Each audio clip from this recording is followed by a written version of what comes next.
We're back. It's episode 22. Just before we start recording, I'm like, this is episode 21, right?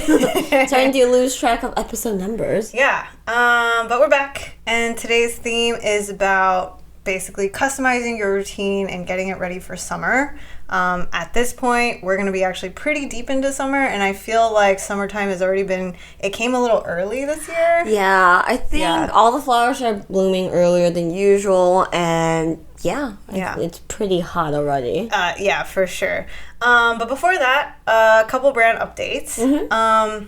First things first is we are very close to revealing our next launch. So close. It's going to be Gen 2 of our moisturizers. You probably might have heard Gloria unveil it a little bit. It is focused on Mr. Reliable. We're really trying to get production scheduled as quickly as possible, but we are probably going to be revealing some sneak peeks relatively soon. But I figured since we are planning to be launching something shortly, we probably should kind of talk about why we decided to come out with products, right, Gloria? Yes. So, why did we take the leap? I don't know. Masochist. So for those of you who've been with us since the beginning, Instagram was kind of where we shared our insider knowledge on formulation tidbits, just chemist rants about everything skincare, really. And when it started getting traction, we had a few routes we could have taken, right? Neither of us really want to go back to work for a big company. Yep. Been there, done that. Yep. Yeah, and we really felt like on the content side, we're very camera shy. As you can see, it took us about 3 years to be more face forward. With a little alcohol incentive. Yeah, so being influencers and just like a core content creator wasn't the goal either. And at the end of the day, us chemists, we create products, and that's our passion. That's true. So that's why we decided to kind of try to do them all. Try to do a brand, try to do good products, and still be here and creating good content for everyone. Well, I think the other thing too is like it kind of felt one-sided, just talking about products, but not doing something about it. You know, like we could talk about like wanting transparency. We can talk shit about products all day.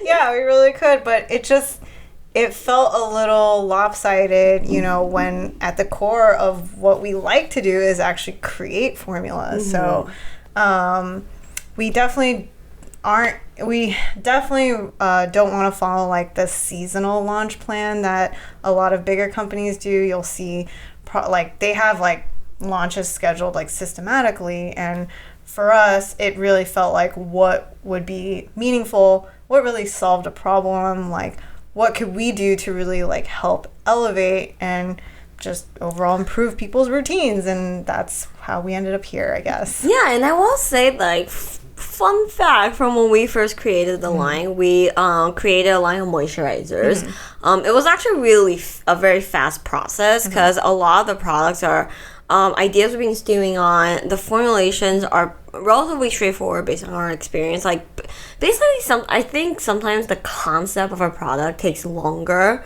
than actually creating the product for us.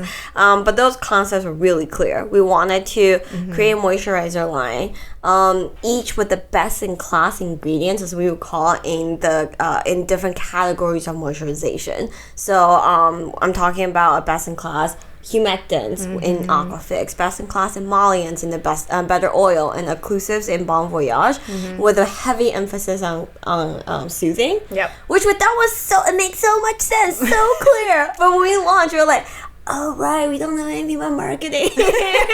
No, that's so true, because we launched that thinking, you know, the moisturizer concept is so archaic. People are locked into these like very old school formats, and at the end of the day, brands don't quite know what that means really in terms of dry skin, oily skin combo, and normal skin. So we're like, we should be creating these best-in-class moisturizing components. Then we launched it, and they're like, nobody knows what humectants are. Right, we forgot that piece. I think the number one question we had when we launched products was, is this Aquafix? Is it like is it a moisturizer? Is it a serum? We're like, it's humectant. They're like, is it a serum or what? Right. Yeah, so, I mean, we learned so much on this journey. And yeah, I mean, at the end of the day, the industry continues to improve. More and more ingredients are being made, and we kind of filter through them, and we understand that, you know, instead of launching another Aquafix, you know, but in a different colored bottle, like, why not just improve upon this formula that we love to Gen 2s? And that's really, for us, it's conscious formulation, responsible formulation. We don't need another, like, Aquafix that's, like, seasonal and smells like pumpkin spice latte for fall. You know what I mean? So that's a lab edition for me only. Yeah, so anyways, I figured we should probably talk about why we decided to come out with products. Actually, speaking of brand updates, because we're really close to some big reveals, so close. So close. We had a few, like, COVID babies. I think the book is one, and the next two big launches actually have been going on through the entire duration of COVID. It's just been really challenging putting the pieces together. But until we can really get into it and tell you guys what we've been working on, we would love to share this one of our favorite reviews on Blank Slate. Oh yeah, recently. I think we should keep doing this per episode because I think good words are always nice. You know, and Gloria and I are the type of people that just get very awkward with compliments, so it's probably nice to hear these things. My boyfriend will say, I barely like hugs. Yeah, so I still like hugs, though. I like hugs. So, this is our latest review, also recording this podcast of the Blank Slate, and it really just tickle our sense of humor in the right way. Yeah. Samantha says, this cleanser is boring in the best way. That is exactly why we made it. I actually don't think she could have captured that better. Yeah. We might actually steal that slogan as like a, tongue-in-cheek moment for Blank Slate. Yes, and the two of us always say when we decode cleansers, it's like, there are some crazy ass claims out there like, this cleanser erases fine lines and wrinkles. No, it doesn't. Purifies your skin. No, it doesn't. Injects oxygen when it bubbles. Exercises your sins. Anyway, so Samantha continues to say, I have many bottles of the Glossier wash. While I miss the scent, I'm really enjoying this. It removes sunscreen better than most non-oil cleansers I've used. We tested for that specifically. So I enjoy using this just 1 to 2 times if I'm using sunscreen. Also, a great morning cleanser. It's non-stripping and rinses easily. Not sure what more I could ask for. Damn straight. I love this review just because I feel like it really captured a lot of our thought process and what we wanted this cleanser to be while we're making it. Exactly. So, Thanks, Samantha. It really makes us boring feel good. in the best way possible. I love that. Yeah. So awesome. All right. Before we get into the news, obviously we have to ask Gloria, what are you drinking today? It's a Thursday. It's been a really long week, guys. Every week we say, oh, this is the long week. And then somehow we're surprised that the next week is longer. But yeah, anyways. So, I am being a basic biddy and having a hard seltzer from Costco. This is a mango flavor. It's pretty good. I wouldn't say it's the best hard seltzer out there, but in terms of bang for buck flavor, does the job. Yeah. And today I'm going with Golden Road Passion Wolf Hazy IPA. I did not choose this because I like IPAs. I choose this because of the dog packaging. And that's it. It's got a husky on it. With sunglasses. With Coachella sunglasses. So I can get it. Oh, actually, let's say tomorrow COVID ends and the world goes back to completely normal. Where would you go? I already said I'm going clubbing. No. I'll be right there with you and I will be wearing flip-flops. Yeah, I'm wearing my tennis shoes. I'm going to arrive early because we're just not I'm going to wear a tight dress time frame of our lives anymore. Wait, did we tell that story on the podcast? Yes, we did. Yeah. So for those of you who don't know, I don't remember the episode, but long story short. That was last episode. Oh my sweet Lord baby Jesus. We went clubbing in sneakers in Taipei, and apparently I don't remember. I mean, at a point in my life where I retell stories over and over again. Cool. It's not good, guys. It's not a good look. All right, so I guess now it's time to actually get into the news. The news, what's going on in the industry? Yeah, so I actually found that Paula's Choice just launched an AHA product, and basically it's a 25% AHA with 2% salicylic acid, also used as a wash-off mask, and comes in a squeeze tube and is colored. Well, I think that's a great idea, Victoria. I wish more brands would do that. Yeah, doesn't it? It reminds me of something. What is it? Anyway, so the 25% is a blend of AHAs. You've got glycolic acid, lactic, mandelic, malic, and tartaric. Credit where credit's due. I think this blend of AHA is very common, and you'll find this exact blend in brands like The Ordinary and Drunk Elephant. I'm sorry, scratch The Ordinary. You'll find this blend in brands like Drunk Elephant. I think that's their signature in Sukari Baby Facial. I think that's also in the Femme Brûle, the glycolic. Yeah. So, but credit where credit's due, Paula's Choice actually shared the breakdown of their AHAs. Yeah. So they have, other than the 2% salicylic acid, they have 8.4% glycolic, oddly specific. Very specific. 7.1% lactic. Also very specific. 5% mandelic, 2.5 malic, and 2% tartaric. So that's their blend. So, Gloria, can I get a quote on how you feel about malic? I was totally going to throw that question. So malic and tartaric has about close to zero data showing that it works. So the heavy lifters in this formula are going to be your glycolic and lactic. Where I think the percentage definitely is an effective amount. Where I'm a little torn with this formula is this is a little personal. I don't love mixing BHA with your main AHAs, just because I think people's skin react actually very, very differently to salicylic acid. Than you can say, hey, I put it together so you get the best of both worlds. But for someone like me, I don't react very well to salicylic acid, but I love glycolic. So when I see 2% salicylic acid in a product, I'm like, God damn. Yeah. And I also, based on the percentages, I feel like if you're used to, The Ordinary or ours, using, the 25% level with that blend, it might not give the same benefit that you're used to, just because if you calculate out the 8.4 and the 7.1% lactic and 5% mandelic, the lactic and mandelic are incredibly gentle.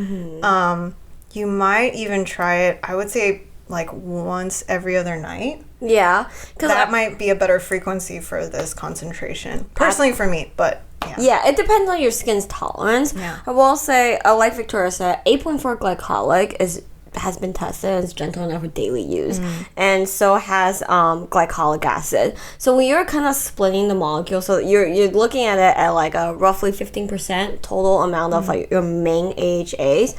For those of you used to I think Pharmacy's Honeymoon Glow is in that 15% range and it's used as a nightly serum. So if you're using something like that and that's your AHA dosage and you're using this as a once a week mask, you're not gonna really see that benefit. Yeah, agreed. Cool. Yeah, so that's the initial launch. Also, I will say one of the main ingredients they call is a soothing extract. It's called butterfly pea flower extract. The bio name is Clitoria ternatia. I had to say that because we're really immature. Victoria told me this before the podcast, and I was like, tee and then here I am, still funny. Yeah, just the clitoria doth soothe the soul. Yeah, and I will say, they named this as the champion soothing active, but this isn't a great example of buffering exotic extracts with other good soothers. So, for example, Bisabolol and Elantoin. So those are also in there as well. And, again, insurance policies. So there you go. All right. Next piece of news is Estee Lauder actually has closed a couple brands. Dun, dun, dun. So one of them is it's called Rodin Oleoluso, and I'm not too familiar with this. I do remember their bottle of face oil. I think at the time when face oils were just becoming very trendy.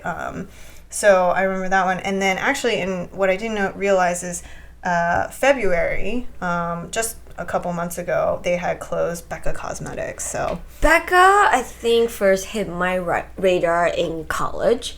Yeah. And that's when I was first learning how to use makeup. Yeah. And I definitely spent way too much money on a Becca blush that I never used. I have to ask, for you, like, when was the first time you started, like, dabbling in makeup? College. And Okay. it was probably somewhere between freshman year and sophomore in college, and that's when I was like, oh yeah, I'm gonna go clubbing this weekend.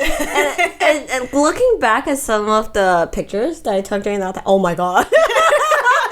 That was The raccoon eyeshadow? yes, and I had a face, and I think when I first got into it, that's when like Urban Decay palettes are really smoky eye palette, first one, the naked one, right? And I have a bone to pick with makeup artists everywhere, because I think a lot of Western makeup artists, they don't know how to do makeup for more Asian, like without the hood. Yes. Right? Yes. And so I'm like, they're watching YouTube video, and they're like, no, you apply. I think Urban Decay has a Midnight Cowboy shade. That's that white glitter shade. And they're like, use it to highlight your brow bone. I was like, okay, if you say so. So you just have this like glittery patch right here. And it made no freaking sense. No, that's for so my true. eyes. I don't know how many times. So when I was a kid, I did ballet, and so in ballet, like you have to wear stage makeup. Yeah. And they one time, remember, they would take us to the Clinique counter as like a fun little day, hang out with your friends, and like show you how to do like costume makeup. What's really annoying is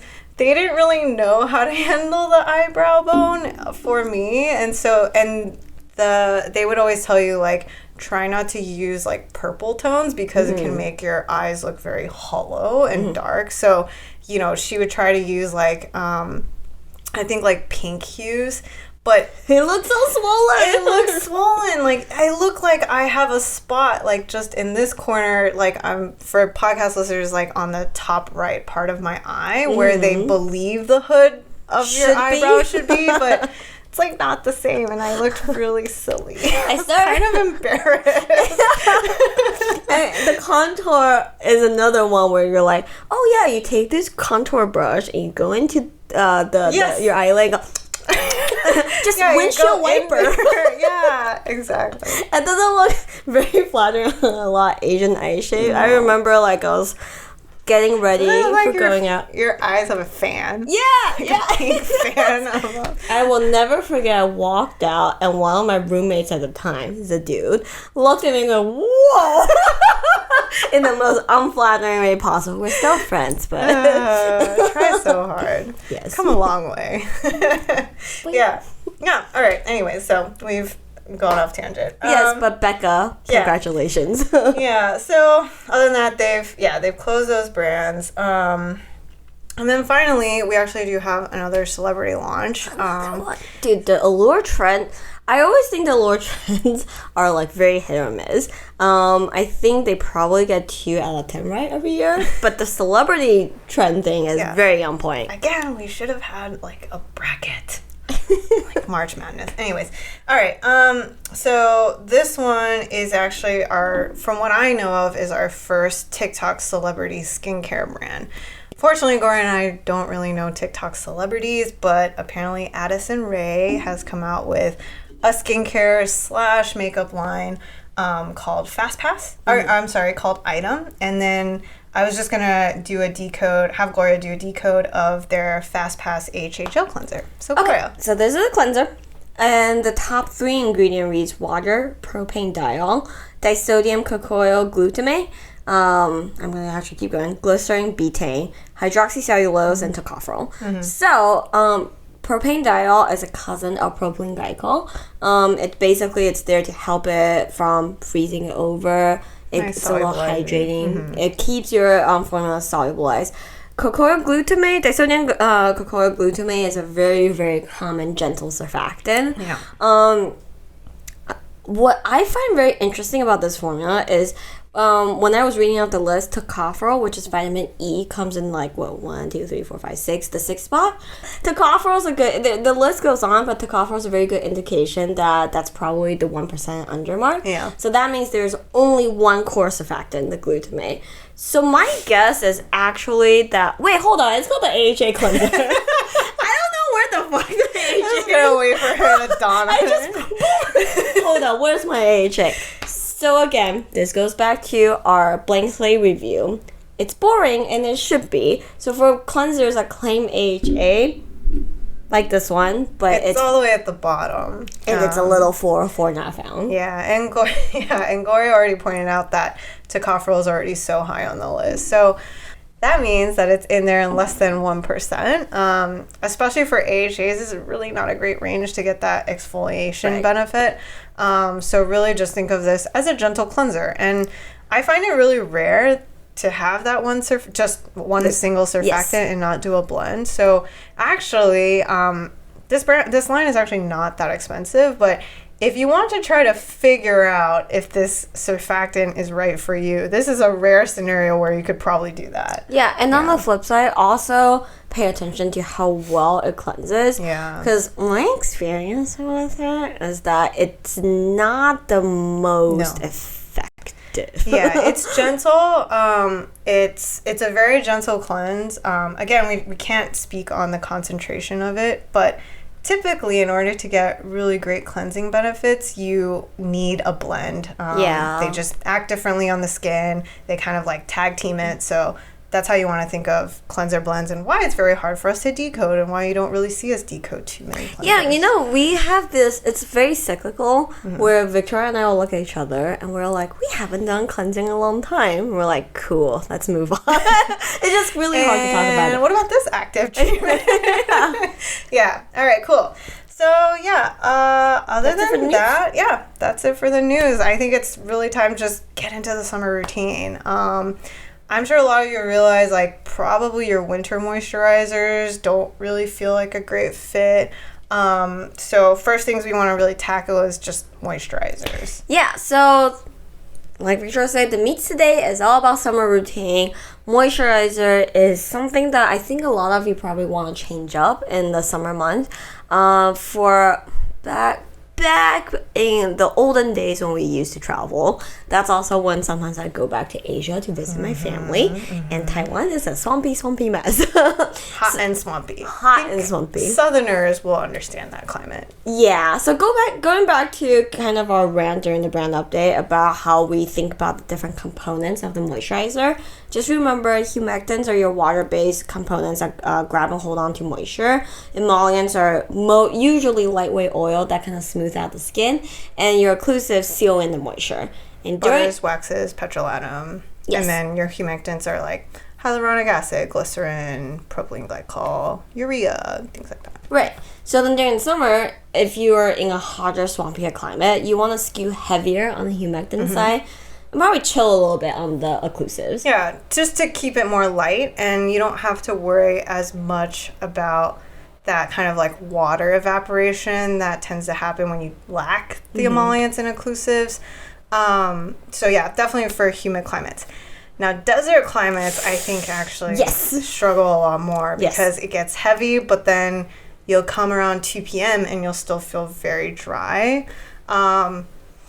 Yeah. I think I want to say that, I have very recently officially moved to SoCal. Yeah. But last year, or even the years before, we've always had a lot of work in this region. And during the summer, I struggle so much. I have really dry skin. And I struggle so much with product application here.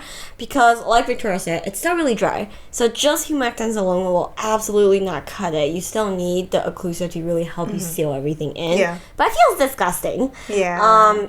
So what I do is actually I just reapply a lot. Got it. Of the humectants? Or a lighter weight moisturizer. I will still need a level of occlusives. Yeah. But it will just need to be reapplied. During winter, what works for me is really slathering on like a Bon Voyage, a Vaseline. But during summer, like, it does work, it does help, but you just feel too gross. Yeah. I was going to say, like, I think plant, like, face oils can be helpful here. But it has to be the right face oil. I'm sure anybody who's dabbled in face oils know that some can just feel very fatty and heavy. And then you can get to, like, a rosehip or a squalane. Yes, marula. Sesame seed oil. Like the ones that have that texture. Yeah, it almost feels like there's that cushion. You know, there's a layer. But with some of the thinner oils, you can probably try to dabble in the lighter oils as another method to help you stay nourished and hydrated. Just for a longer period of time. So maybe that's another easier way. Yeah, and I want to say that I think for it, if you're happy, keep your moisturizer year round. Like, by all means, it's not a necessity to switch it up. Good point. This is more for places that has a more drastic change. Yeah, agreed. All right, and next thing I have on the list is sunscreen. Now, so speaking of sunscreen, we just read an article recently, link here, talking about which type of products it takes longer to figure out if it's right for your skin. Sunscreen is something that you should know right away if it's good for you or not, because when it comes to sunscreen, you can go on and on about physical filter, chemical filter, what's right for you, what's not, and all the formulation knickknacks that we can talk about. But there's only one golden rule that you should really pay attention to, that is texture is king. Sorry. Texture is king. Yeah. So what you need is to find something that you will slather on thick. Most of you are under applying sunscreen, just the nature of it. You need way more than you think you need. And also, a lot of us are guilty of forgetting to reapply. I think reapplying is the bigger mistake. Really, really that tough. People make. Yeah. It's hard. Like, you got a life to live, so yeah. Yeah. So you want something that's very pleasant, that you will want to layer on thick, that you wouldn't mind reapplying, even as the day goes on, your face might be starting to get a little grimy. Yeah. So yeah, that's sunscreen. And I did want to add, there's a couple things to even, we wanted people to be a little bit more mindful about. One is lip sunscreen.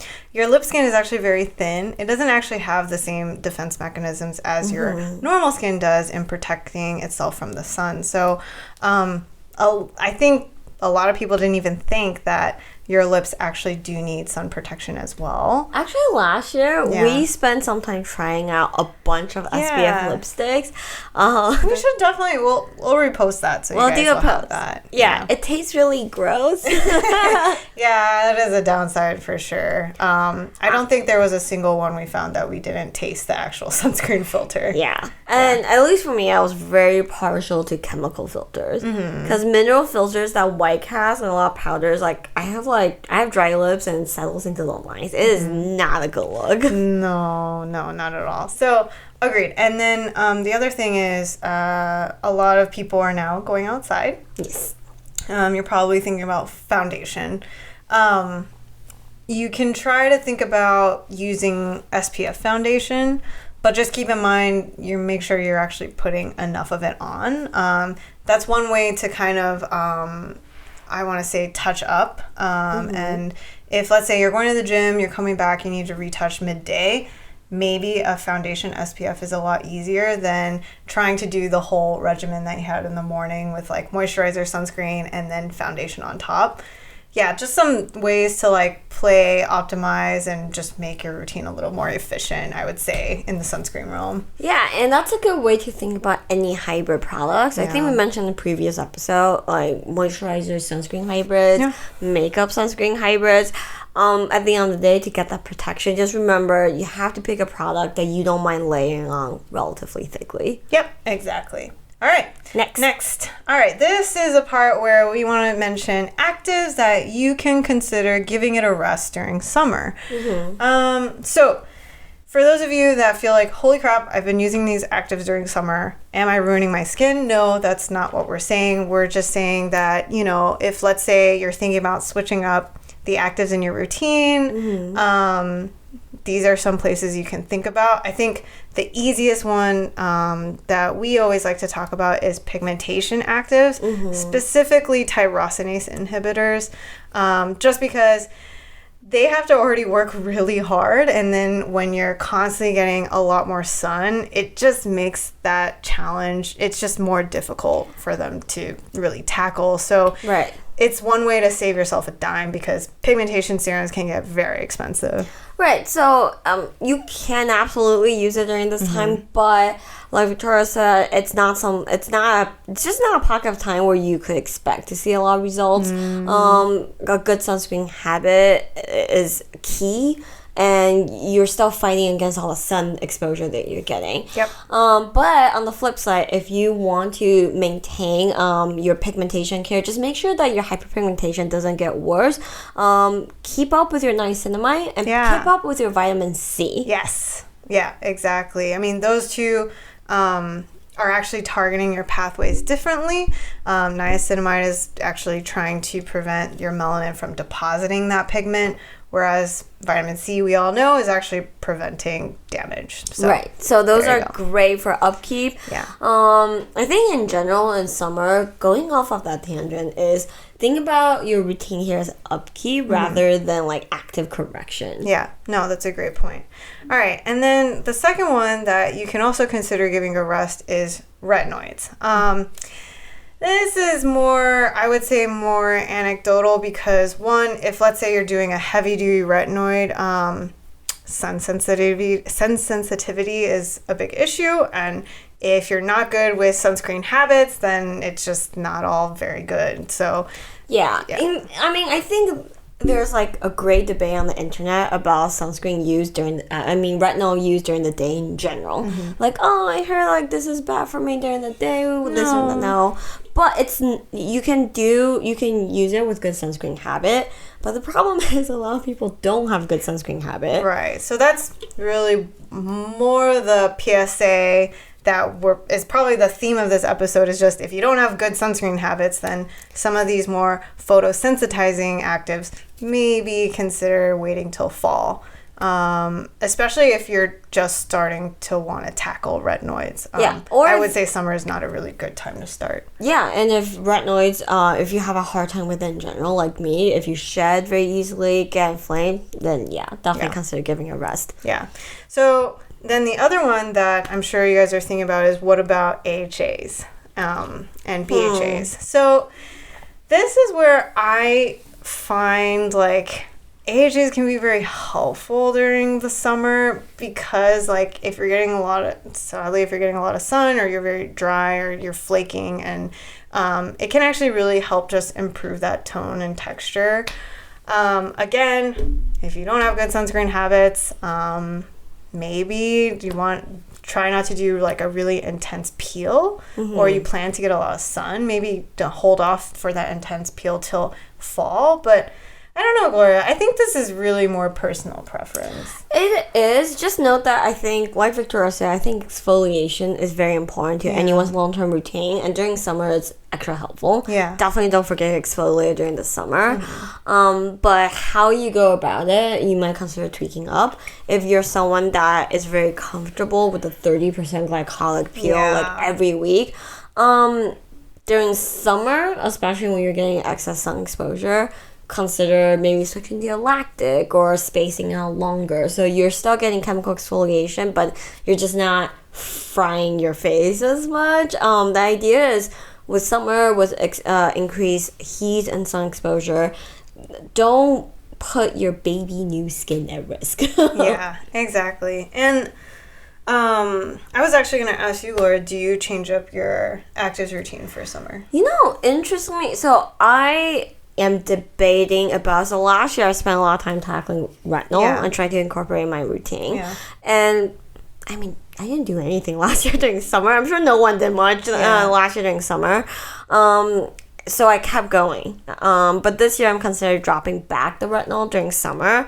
And I don't change up my exfoliation at all, because my skin is pretty is glycolic tolerant, especially when I'm not retinol. I basically... Do you do a mask? I do a mask. Okay. I do the 30% mask. Twice a day? I mean, sorry, twice a week. Once a week is enough for me. But I can just keep it up during summer, no issues, because I've never experienced any sort of irritation from. I mean, it's hard for me to over exfoliate from chemical exfoliation. Yeah. I think it's, again, this is really personal preference and just what are some good habits to keep in mind for sunscreen. For me, I feel like with acne, there's no breaking. And unfortunately, I think a lot of us know it's like there's no quit. It's during summer. It's just a matter of braving putting on sunscreen. It's really hard. I know for oily skin types and acne people that are afraid of breaking out to put on sunscreen, but I will tell you that with acne lesions, what happens in excess sun is they start to darken, and it makes that healing process a lot longer. So just brave it. You can do it. There's better textures out there. So I really believe nowadays we can all put on sunscreen, even acne skin types. So on the flip side, what actives should you consider introducing during summer? Well, I would say probably, I think an easy one's peptides. I don't actually think there is one peptide out there that does make you photosensitive. So I think it's, if you're looking for a fun realm of skincare to play in, that peptides would probably be one you can easily introduce. What about you, Gloria? I think this is definitely the time to experiment with the really funky antioxidant claims you get out there. Kombucha, summer kombucha for your face and for your body.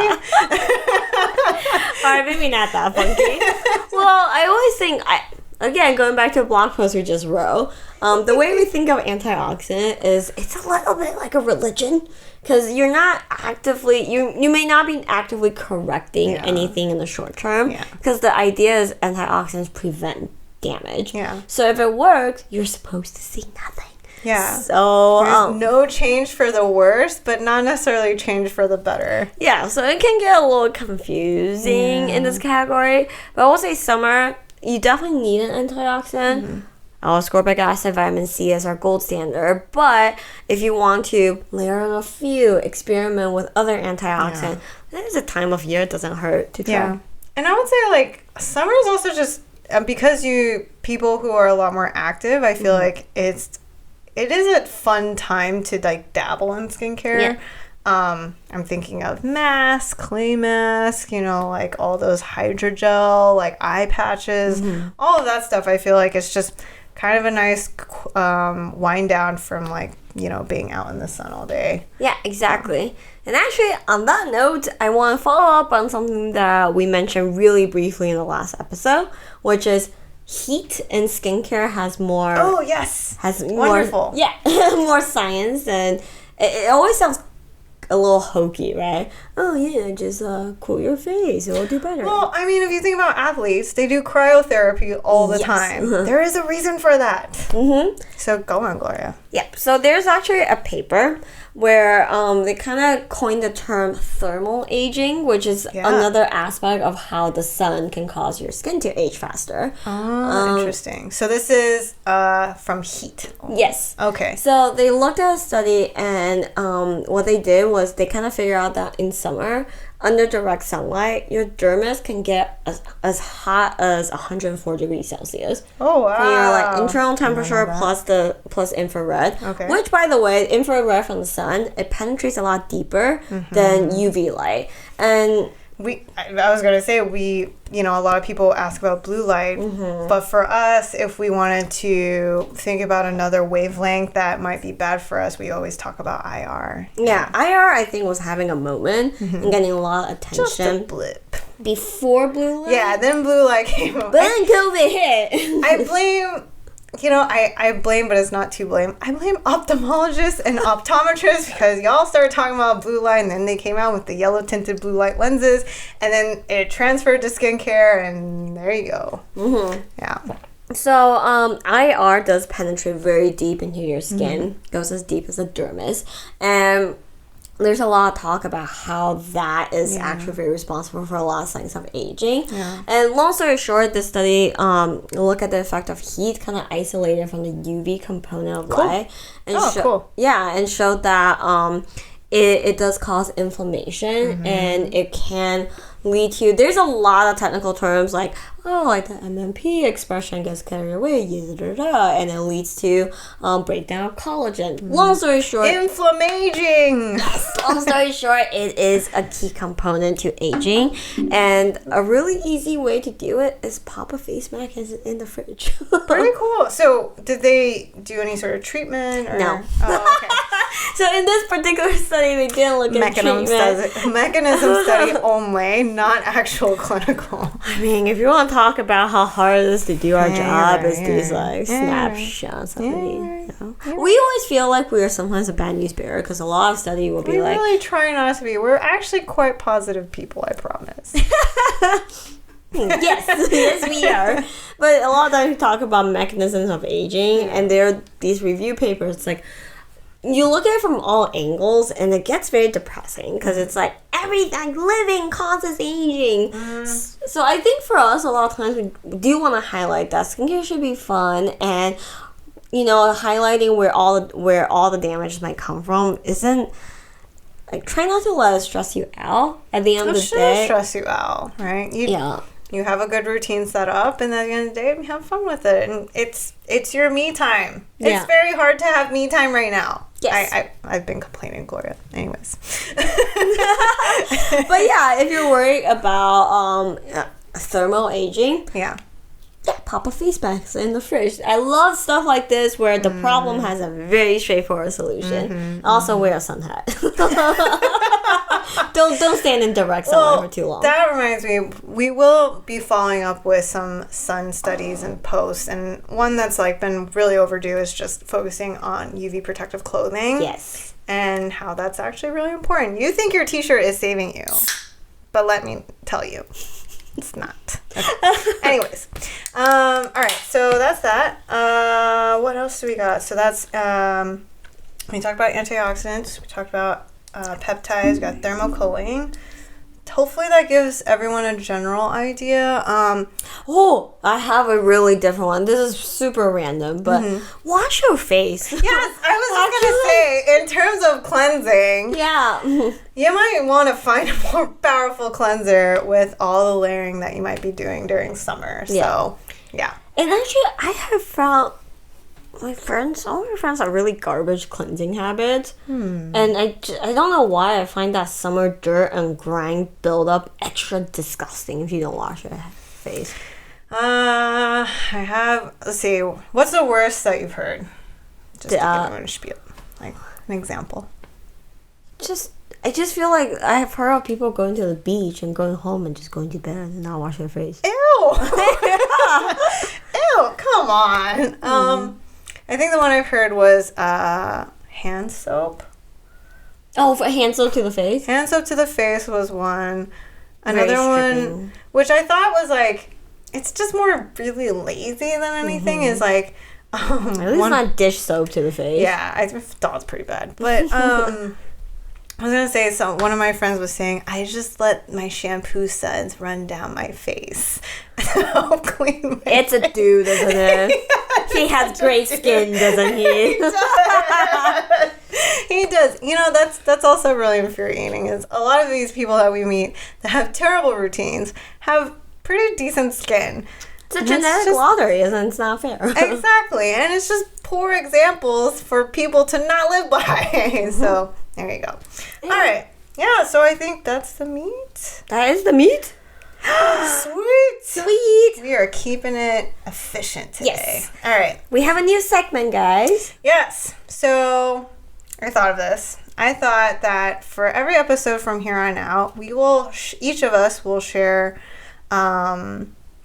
one marketing claim for show and tell, and then you guys just show and tell. That's a school project here. Yeah. And you guys just brew on it, and it's really more just to see Gloria's reaction when I tell her about this. So anyway, so this is I'm up first. I volunteered myself. So I found a kind of like high-tech moisturizer. They are saying they use nanotechnology to help the formula better penetrate your skin, better texture, blah, blah, blah. But one of the claims that they list is that the moisturizer is pH neutralizing. So I want to know, Gloria, what does that mean? I couldn't find any other explanation. It's just a bullet point. pH neutralizing? Neutralizing. So okay. I'm kind of confused because first of all, your skin is slightly acidic and you want it to be slightly acidic. So neutral sounds worse. Sounds bad, right? It's 7. Yes, for a quick middle school skin science lesson, a neutral pH is 7. Your skin is sitting around 5, 5.6. Oh, sorry. And this is all on a log scale, so between 5, 6, and 7, that's actually a huge difference. Yeah. So I don't know what that means at all. I don't know if they're actually trying to acidify your skin, but find the word neutral more appealing from a marketing angle, or they're actually naturalizing your skin pH, which is not great. So I guess if they said pH acidifying, that sounds worse. Yeah, maybe the word neutral is attractive, therefore they chose that wording, or I don't know, man. Yeah, and I will say that a lot of times with moisturizers and whatnot, they talk about pH balancing. Actually, what happens is, yes, your skin will, take on that pH, but it's temporary, and then your skin will slowly recalibrate its pH. So just want you to think of, like, when you apply products, it doesn't mean that it's permanently altering your pH level on the skin surface. I will say, I think pH is a subject that a lot of people in the skincare enthusiast community is very obsessed about. We always say it's one piece of the puzzle to the whole equation.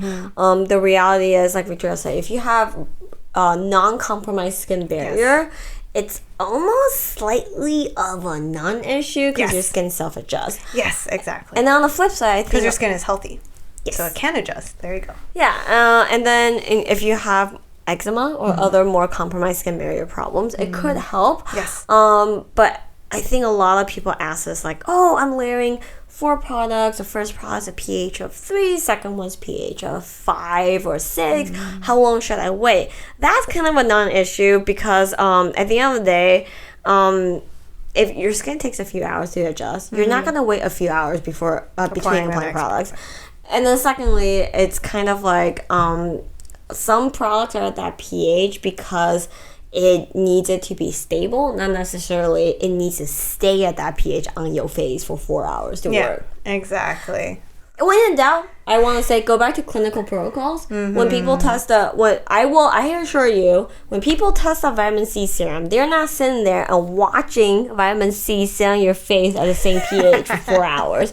They give it to you. Place a pH strip on the skin every 10 minutes. See what color it turns. Yeah, rest assured, they're saying, hey man, go home, use this product, and report back in 4 weeks. So it's not that serious. So yeah, exactly. So yeah, hopefully this segment will be helpful for everyone to kind of like discern when they hear claims like this. Another thing is also we can also attest to how difficult it is for marketers to claim things. Yeah. And you'll see that sometimes they have to get very creative and we can tee-hee about it and understand their pain. So anyways, Gloria will be up next to do her next one next time. I already have one in mind. Oh, God. It's going to be bad, isn't it? All right. All right, so it's time. It's time? It's time!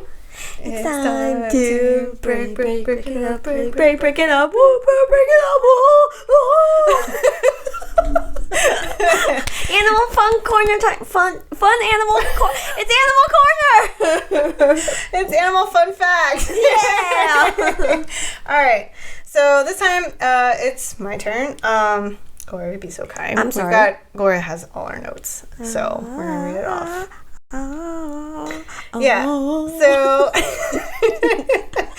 all right. So this time it was my turn, and it's actually about another bird. Yes. And I don't know if you guys have any friends that are bird watchers or have birds as their hobby, but I'm starting to understand the reason for it because their behaviors. First of all, there's so many types of birds, but their behaviors are fascinating. So today I would like to talk about the cuckoo bird. Cuckoo. Okay, so the cuckoo bird, it's actually well known because of its symbol in human culture. You already know the sound. It really does make that cuckoo sound. And Jack Nicholson. yeah, and it's really not something you should use to describe a person. But anyways, so actually cuckoos are quite a wide variety of birds that can include anything from a roadrunner to a hornbill. Oh. Yeah, so I didn't know that. Really wide family of species. There is a subspecies of cuckoo called Cuculinae, and they are the subspecies of different types they're actually brood parasitic. What that means is they lay eggs in other birds' nests and then they peace out. So I was fascinated by this behavior, and so I started reading, and it turns out that you can actually, if you do a quick Google search, you'll find really petite parent birds feeding these big ass cuckoo babies. It looks really unfortunate. I always joke that I think one day my sister will leave my niece and or nephew on my doorstep. On my doorstep, Harry Potter style. So it's like kind of the same idea. Yeah, so there you go. It turns out that this behavior is pretty clever, and they have to get pretty strategic. So a few notes. One of them is that they actually have the ability to incubate the egg 24 hours ahead. Mm-hmm. So what that means is these birds end up developing a little faster than the average bird. So before you know, you're stuck. Yes. And so what happens is when these baby birds hatch and they develop faster and they're bigger, these parents that the baby has been off to are like, well, this is a healthy baby. I should be keeping this one around. Because what happens a lot in nature is that they want to keep the healthy ones survive, and the weak, they die off and they let them be. That's messed up. Super messed up. So one way they cheated the system. Wait, hold up. So there's gotta be some birds that's like, that's not my baby. Yeah. But what they've realized is, it's kind of like, which is the worst fate? You know, you have the risk of accidentally offing your own baby. Yeah. And destroying. What they do is they destroy the egg. So they don't want to destroy their own baby's eggs. And a lot of times they just kind of, that is what it is. And they'll just keep it around because they'd rather not. Yeah. And that leads to the other thing is that some birds actually have the ability to mimic some of the eggs that they lay. So I'll show you cool. We'll put it up on YouTube, but it's a picture of like the different eggs, the larger one being the cuckoo egg, and they look quite similar in pattern. Funny. Yeah, so there's that. There's another strategy where the two cuckoo bird parents, they tag team.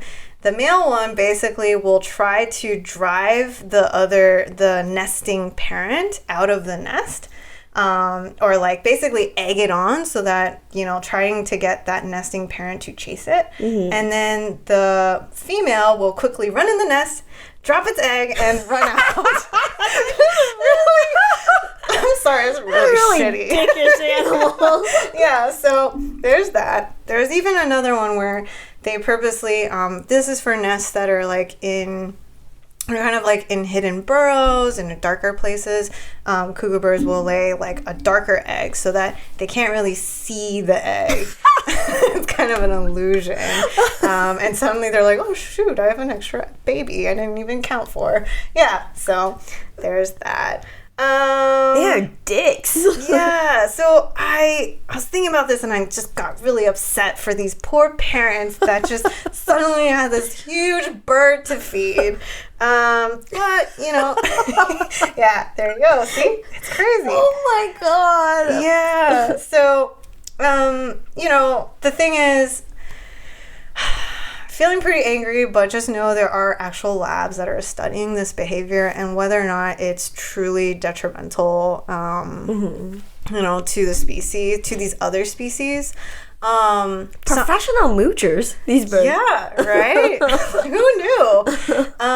But it turns out there's, it's still in debate. Some say that, like, it's because of this behavior that it actually does help these parent birds and their species to survive. They've even mentioned that, cuckoo birds, they excrete this kind of oil that is kind of offensive to predators, so that's one camp, and the other camp is still like not really sure, and maybe they are just really assholes, crappy really crappy birds of society. So anyway, so that's the cuckoo bird. Professional moocher bird.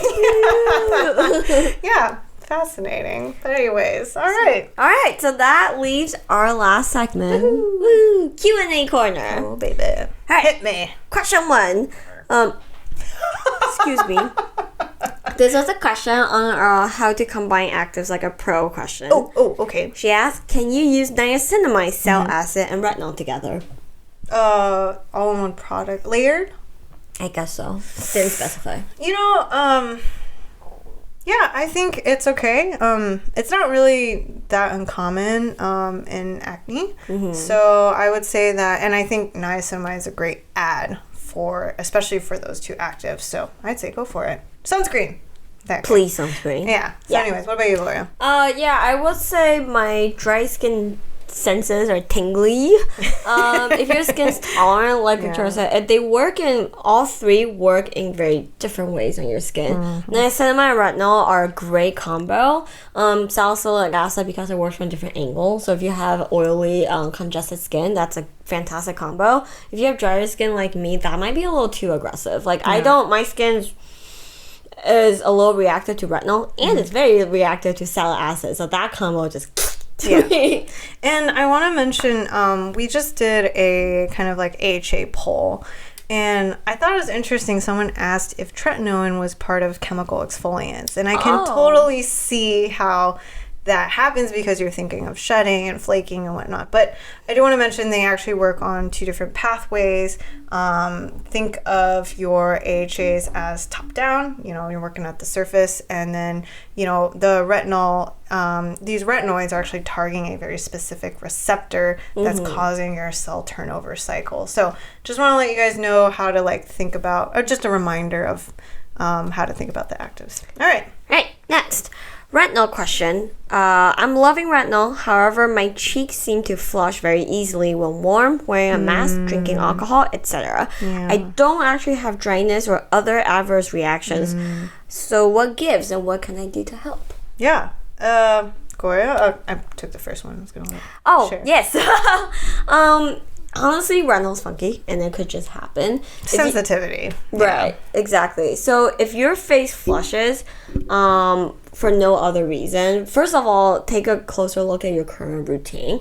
I personally I find my skin to be a little bit more reactive in general when I'm on retinol. That's a great point. So when I'm not on retinol, I can glycolic 4 times a week, no problem. Not recommended for everyone. But when I'm on retinol, I have to dial back to lactic acid, or else I experience that flushing. So first of all, take a closer look at your products.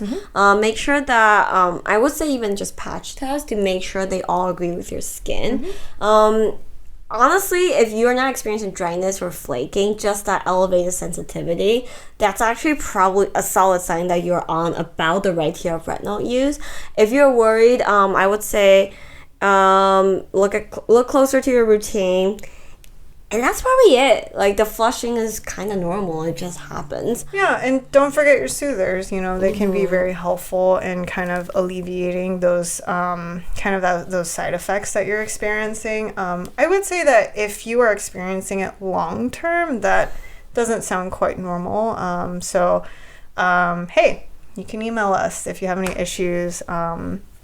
Long term, to see maybe there's a certain ingredient or active that maybe your skin isn't quite happy with, together with retinoids. But other than that, hang in there.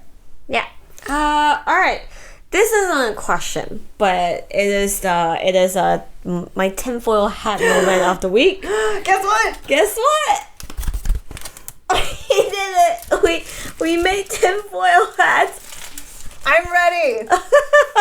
So we get a lot of questions on those Facebook famous trendy products. That's ooh, I've seen this 4.8 star reviewed pigmentation fighting cream that's been reviewed 1,000, 2,000 times. And then people ask us, like, what do you think? Like, is it legit?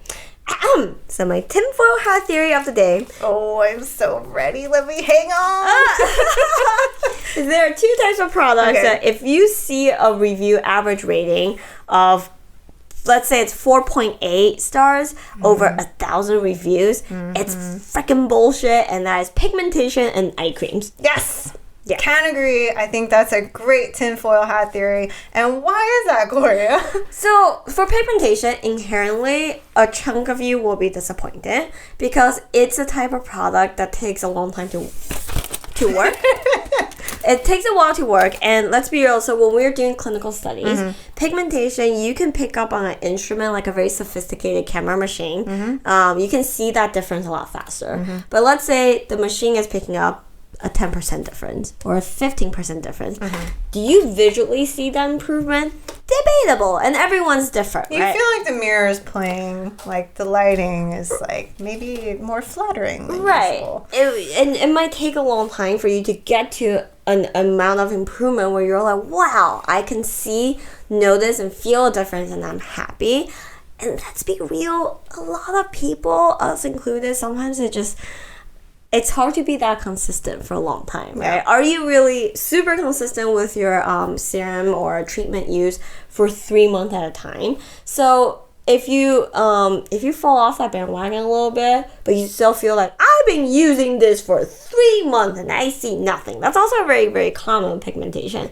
So when 9 out of 9 people say, I am so happy, this pigmentation cream changed my life. And then when you see 2,000 people say, this pigmentation cream changed my life, I'm skeptical. Yeah, and that's such a great point. I mean, we just did that article on the skincare timeline and when to check in, right? And I will say brands have different interpretations of like what is considered as pigmentation active. So maybe just give the IL read. If you see like an AHA in there, I can see people saying like, oh, I see a visible improvement because your skin texture, you can actually see those things a lot sooner. Yeah. And they contribute that to pigmentation improvements, but that's not, it's just different. So I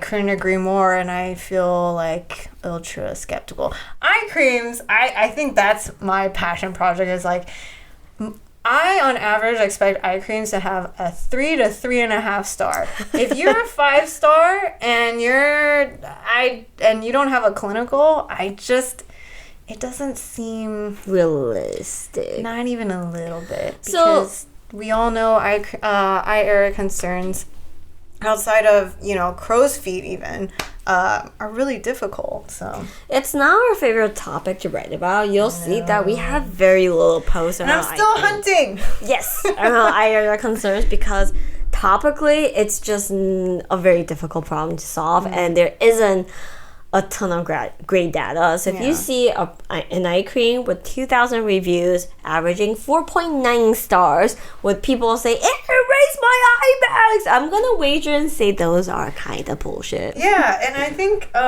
anything that is doing that probably has more of like a temporary film that is really more like a makeup aesthetic. It's not actually treating the problem. Now, Victoria, do you miss those kind of projects? You see me breaking out into hives as I talk about eye films? Why, yes, Gloria. I really hope Chemist Confessions does not go down this journey of eye films. Yeah, but anyway, so that's maybe one of the ways that you're hearing about reviews that are like, overnight my eye bags have improved. We're like, yeah. Okay. Yeah, fun fact, when we first started, the Chemist Confessions line review is very organically generated. Yeah. When we first started, we were handwriting emails to our customers and say, hello, how did you like our coffee? No, that's so true. Oh my god, I can't believe that. And then we manually posted them like, thank you, can we share this review? Copy and paste. Oh my god, I completely forgot about that. Yeah, we were so, yeah. I mean, this is like us. Excuse Gloria's cat. Gloria, go get her cat so they can see. Okay. Give her a second. It's cat o'clock. Yeah. I completely forgot about it. When we first started, we were so bootstrapped, and we were trying to manage this like blog website with product, and it's just the two of us. So we were cold calling, emailing our customers for direct feedback. So if you were one of our early customers and you're wondering who is sending you this review email, it was one of us, and we really appreciate that you gave us this. Honestly, we actually got some really like full-blown reviews. Yeah. And honestly, long time friends. Hey, Kuma. Hi. So for those of you who don't know, I actually have 2 cats, but this one is needier and more human friendly. You can't tell by the way He's doesn't like struggling. being cuddled. Kuma. Yeah, but he was actually howling to get into the podcast room. So yeah, that was Anyways, Kuma. For Kuma's backstory, refer back to the previous episode. Yeah. All right, so I think that's it. That's it. Short and sweet. Ish. Yeah. But yeah, anyways, that wraps it up. I have no idea what comes next. I think we're headed for sunscreen part 2. Most likely. Yeah. We might have lied about that. But Yeah. sunscreen part 2 is coming. Yeah, so that one, we've got some, I don't know, we've got some cool content we're hoping we can actually get done. So look for that. And then, as always, if you have any questions, you know where to find us. Yeah. Bye, girls. Bye. Bye. Bye. Bye.